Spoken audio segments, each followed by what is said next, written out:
ಸರ್ಕಾರಿ ಗುತ್ತಿಗೆಗಳಲ್ಲಿ ಮುಸ್ಲಿಮರಿಗೆ 4% ಮೀಸಲಾತಿ ವಿರೋಧಿಸುವ ಬಿಜೆಪಿ ನಿಲುವಿಗೆ ಮೈತ್ರಿ ಪಕ್ಷ ಜೆಡಿಎಸ್ ವಿರೋಧ. ಬಿಜೆಪಿಯ ಪ್ರತಿಭಟನೆಯನ್ನ ಬೆಂಬಲಿಸದೇ ಇರೋಕೆ ಜೆಡಿಎಸ್ ನಿರ್ಧಾರ. ದಿಢೀರನೆ ಜೆಡಿಎಸ್ಗೆ ಜಾತ್ಯತೀತ ಸಿದ್ಧಾಂತ ನೆನಪಾಗಿದ್ದು ಹೇಗೆ? ಗುತ್ತಿಗೆಯಲ್ಲಿ ಮೀಸಲಾತಿಗೆ ವಿರೋಧ ಇಲ್ಲ ಅಂತ ಹೇಳುವ ಹಿಂದಿರುವ ಲೆಕ್ಕಾಚಾರ ಯಾವುದು? ಸರ್ಕಾರಿ ಟೆಂಡರ್ಗಳಲ್ಲಿ ಮುಸ್ಲಿಮರಿಗೆ 4% ಮೀಸಲಾತಿ ವಿರೋಧಿಸಿ ತನ್ನ ಮೈತ್ರಿ ಪಾಲುದಾರ ಬಿಜೆಪಿ ನಡೆಸುವ ಪ್ರತಿಭಟನೆಯನ್ನ ಬೆಂಬಲಿಸೋದಿಲ್ಲ ಅಂತ ಜೆಡಿಎಸ್ ಹೇಳಿದೆ. ಶನಿವಾರ ಬೆಂಗಳೂರಿನಲ್ಲಿ ನಡೆದ ಪ್ರಾದೇಶಿಕ ಪಕ್ಷದ ಸಭೆಯಲ್ಲಿ ಈ ವಿಷಯವನ್ನ ಚರ್ಚಿಸಲಾಯಿತು. ಪ್ರತಿಭಟನೆಯಲ್ಲಿ ಭಾಗವಹಿಸದಂತೆ ಜೆಡಿಎಸ್ ನಾಯಕರು ತಮ್ಮ ಶಾಸಕರಿಗೆ ಸೂಚಿಸಿದ್ದಾರೆ ಮತ್ತು ಮಾಧ್ಯಮಗಳು ಕೇಳಿದಾಗ ಈ ನಿಲುವನ್ನ ಸ್ಪಷ್ಟಪಡಿಸುವಂತೆ ಜೆಡಿಎಸ್ ಶಾಸಕಾಂಗ ಪಕ್ಷದ ನಾಯಕ ಸುರೇಶ್ ಬಾಬು ಅವರಿಗೆ ತಿಳಿಸಲಾಗಿದೆ ಅಂತ ಜೆಡಿಎಸ್ ಮೂಲಗಳನ್ನ ಉಲ್ಲೇಖಿಸಿ ಡೆಕ್ಕನ್ ಹೆರಾಲ್ಡ್ ವರದಿ ಮಾಡಿದೆ. ನಾವು ಪಕ್ಷದ ಸಿದ್ಧಾಂತ ಮತ್ತು ತತ್ವಗಳಲ್ಲಿ ರಾಜಿ ಮಾಡಿಕೊಳ್ಳೋದಿಲ್ಲ. ಬೆಲೆ ಏರಿಕೆ, ಗ್ಯಾರಂಟಿ ಯೋಜನೆಗಳ ವೈಫಲ್ಯ, ದುರಾಡಳಿತ ಮತ್ತು ಭ್ರಷ್ಟಾಚಾರದಂತಹ ವಿಚಾರಗಳಲ್ಲಿ ಜೆಡಿಎಸ್ ಪಕ್ಷ ಬಿಜೆಪಿಯನ್ನ ಬೆಂಬಲಿಸಲಿದೆ. 4% ಮುಸ್ಲಿಂ ಮೀಸಲಾತಿಯನ್ನ ಮೊದಲು ನೀಡಿದ್ದು ಜೆಡಿಎಸ್ ವರಿಷ್ಠ ದೇವೇಗೌಡ ಅವರು. ಆದ್ರಿಂದ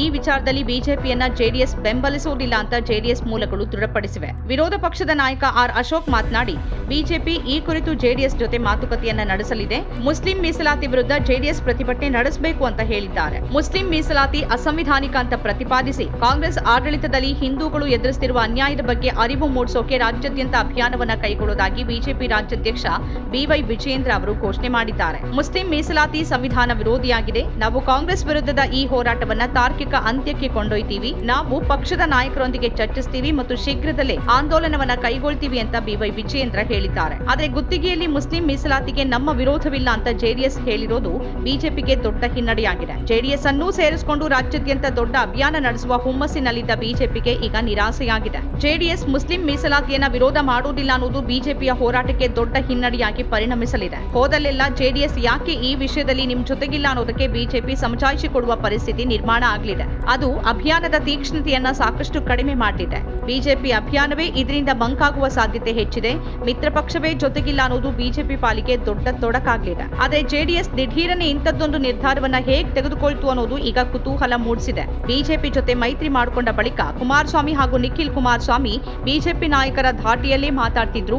ಅವರಿಗಿಂತಲೂ ಸ್ವಲ್ಪ ಹೆಚ್ಚೇ ಖಡಕ್ ಆಗಿ ಹೇಳಿಕೆ ಕೊಡ್ತಾ ಇದ್ರು. ಚನ್ನಪಟ್ಟಣದಲ್ಲಿ ಸೋಲಿನ ಬಳಿಕ ಮುಸ್ಲಿಮರು ಮಾತ್ರವಲ್ಲ, ಎಲ್ಲ ಸಮುದಾಯಗಳು ಮುಖ್ಯ. ಆ ಒಂದು ಸಮುದಾಯ ನಮಗೆ ಬೆಂಬಲ ಕೊಡ್ಲಿಲ್ಲ.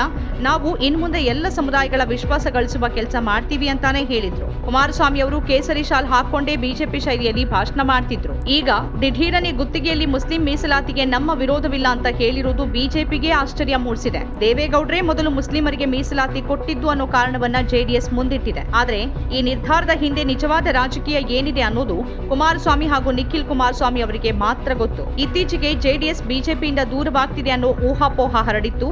ಆದರೆ ಜೆಡಿಎಸ್ ನಾಯಕತ್ವ ಅದನ್ನ ಸ್ಪಷ್ಟವಾಗಿ ನಿರಾಕರಿಸಿದೆ. ಮೈತ್ರಿಯಲ್ಲಿ ಅಂತಹ ಯಾವುದೇ ಬಿರುಕಿಲ್ಲ ಅಂತ ಹೇಳಿದೆ. ಕುಮಾರಸ್ವಾಮಿ ಮೋದಿ ಸಂಪುಟದಲ್ಲಿ ಸಚಿವರಾಗಿದ್ದಾರೆ. ಆದರೆ ರಾಜ್ಯ ರಾಜಕಾರಣದಲ್ಲಿ ಅವರ ಹಿಡಿತ ತಪ್ಪಿದ ಹಾಗಾಗಿದೆ. ಈ ನಡುವೆ ಕೇತಗಾನಹಳ್ಳಿ ಭೂ ಒತ್ತುವರಿ ಪ್ರಕರಣ ಅವರಿಗೆ ದುಬಾರಿಯಾಗಿ ಪರಿಣಮಿಸಿದೆ. ಸಿದ್ದರಾಮಯ್ಯ ವಿರುದ್ಧ ಮೂಡ ಪ್ರಕರಣದಲ್ಲಿ ಹರಿಹಾಯ್ತಾ ಇದ್ದ ಎಚ್ಡಿಕೆ ಇತ್ತೀಚೆಗೆ ಸ್ವಲ್ಪ ತಣ್ಣಗಾಗಿದ್ದಾರೆ. ಆದರೆ ಈ ಹೊಸ ನಿರ್ಧಾರದ ಹಿಂದಿರುವ ಲೆಕ್ಕಾಚಾರ ಏನು ಅನ್ನೋದು ಮಾತ್ರ ಮುಂದಿನ ದಿನಗಳಲ್ಲಿ ಗೊತ್ತಾಗಲಿದೆ.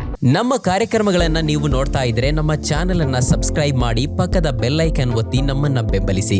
ಹಾಗೆ ನಮ್ಮ ಕಾರ್ಯಕ್ರಮಗಳನ್ನ ಲೈಕ್ ಮಾಡಿ, ಕಮೆಂಟ್ ಮಾಡಿ, ಅದನ್ನ ಬೇರೆಯವರಿಗೂ ವಾಟ್ಸ್ಆಪ್ ಮೂಲಕ ಶೇರ್ ಮಾಡಿ. ನೀವು ಹೀಗೆ ಮಾಡಿದಾಗ ನಮ್ಮ ಚಾನೆಲ್ ಮತ್ತಷ್ಟು ಜನರಿಗೆ ತಲುಪಲು ನೀವು ನಮ್ಮೊಂದಿಗೆ ಸಹಕರಿಸಿದ ಹಾಗಾಗುತ್ತೆ. ಇದು ನೀವು ಯಾವುದೇ ಖರ್ಚಿಲ್ಲದೆ ಕೆಲವೇ ಸೆಕೆಂಡುಗಳಲ್ಲಿ ನೀಡಬಹುದಾದ ಸಹಕಾರ. ಧನ್ಯವಾದಗಳು.